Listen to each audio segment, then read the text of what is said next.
I've always been intrigued by lucid dreaming. If you don't know what that is, lucid dreaming is where you are aware that you are dreaming and you can control your dreams. I've read a lot about it, and some of the ways people use lucid dreaming are pretty insane. When you're dreaming, you are a lot more in touch with your subconscious. So there are a lot of people who take advantage of that to figure out what is causing them stress, or even to help them make major decisions in their life. Of course, most people use it just as a way to escape the real world for a while and do things they never could do in real life, from flying to reading minds, stopping time, or even sleeping with their dream girl or guy. After reading a lot about it, I decided that I was going to try to learn how to do it. There are some people who just naturally have lucid dreams, but it appears that it can also be learned. The first step is keeping a dream journal. You can use anything, a notebook, your phone's notepad, or even one of the many lucid dreaming apps out there.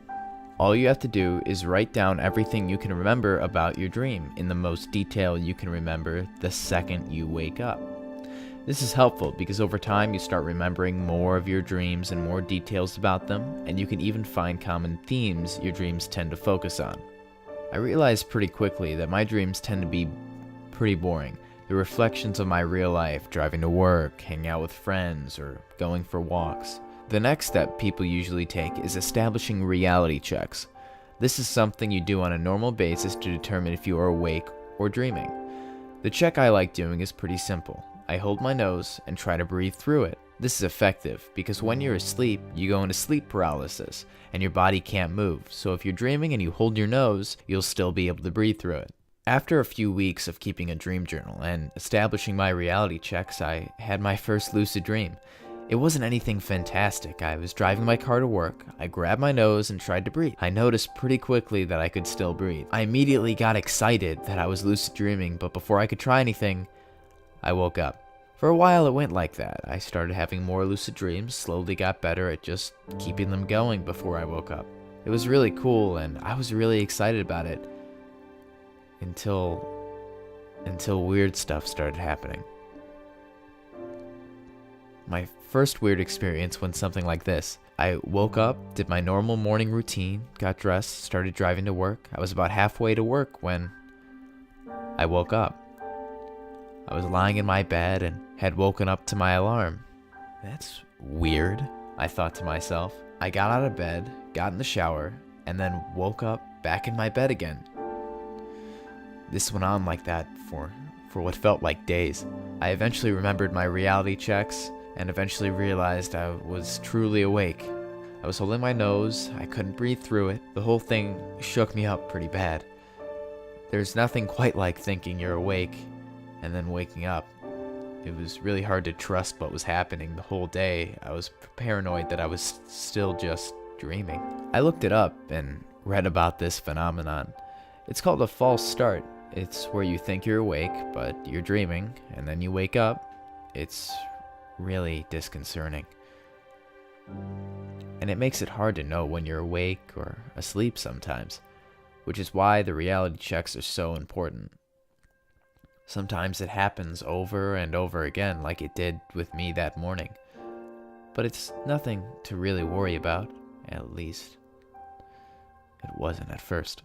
It was about a month after my false start incident. I was taking my dog for a walk around the neighborhood. I'd only been walking for about 5 minutes when a car flew around the corner. It lost control and started heading straight for me. I saw the car flying towards me and I didn't even have time to react before it crushed me. I inevitably woke up, thankful that this had just been a dream. I started to get out of bed when I noticed a dark figure standing in my room. I was frozen in fear. Who was this person? And why were they in my room?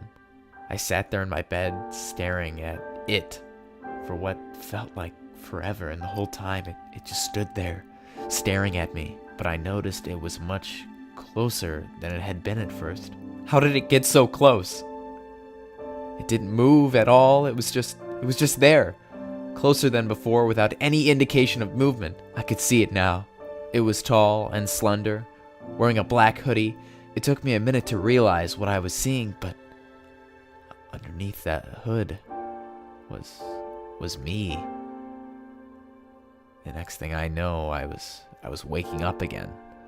These false starts started happening more and more frequently, and they started lasting longer each time.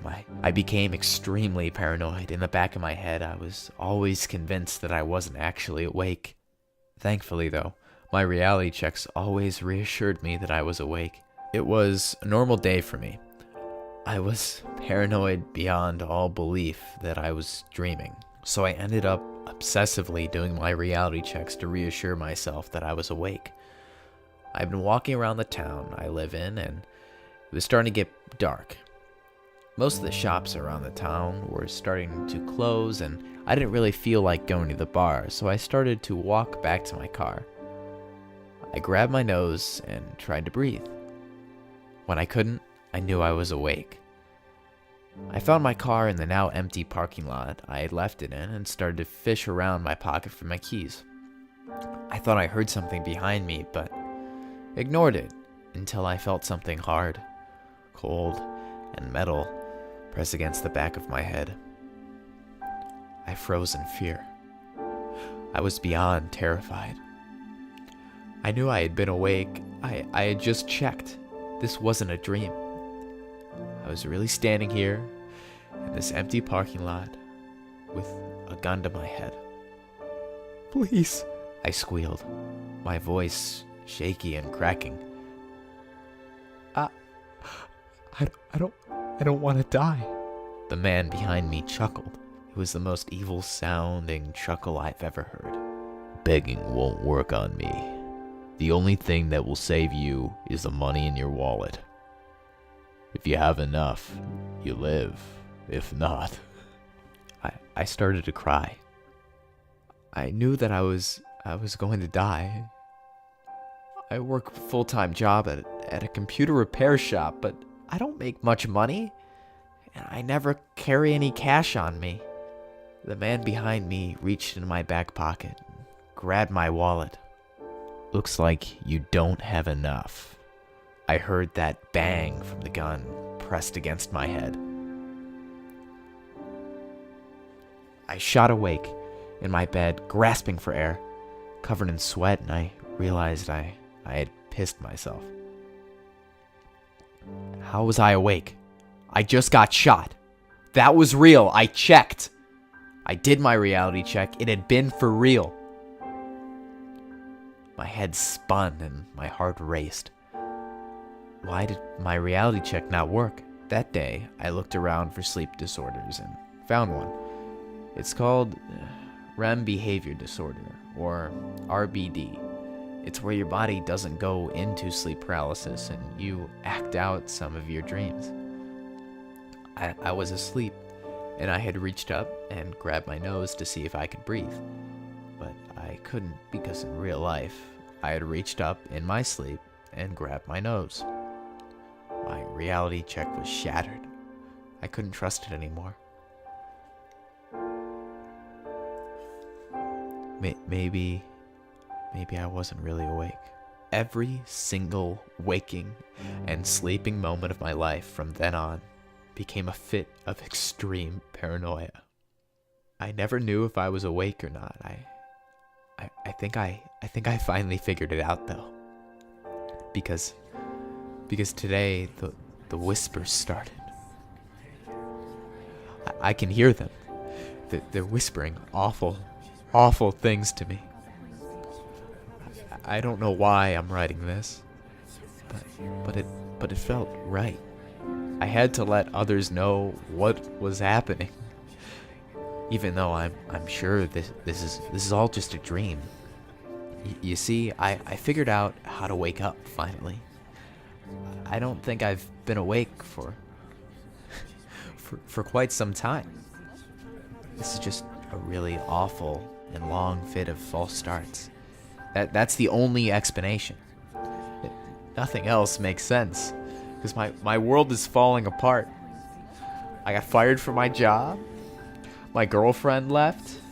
My friends won't talk to me anymore. And these goddamn whispers won't stop. I need them to stop. And I figured out how to do it. Every single time I've died in one of my dreams, I've woken up All I need to do now is die. So I'm writing this at my laptop with this handgun I just brought next to me. The voices are angry. They don't want me to go away. But I'll be damned if I don't do this. I will wake up, and I will make them stop.